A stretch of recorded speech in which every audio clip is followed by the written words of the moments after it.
Syederalun warga Gampung Kuta Padang Melabuh Aceh Barat Selasa malam sekitar pukul 20 waktu Indonesia Barat dihebohkan dengan adanya penemuan sesosok mayat laki-laki yang berada di sebuah rumah kosong di kawasan tersebut. Belum diketahui secara pasti apakah sosok mayat tersebut merupakan korban pembunuhan atau tidak, namun puluhan personil polisi dari Polres Aceh Barat sudah berada di lokasi guna melakukan penyelidikan.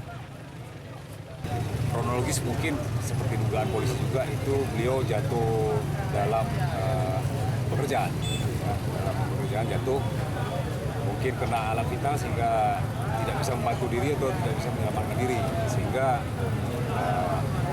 sampai kritis dan meninggal. Dari Melabuh, Dedi Iskandar, Serambi On TV.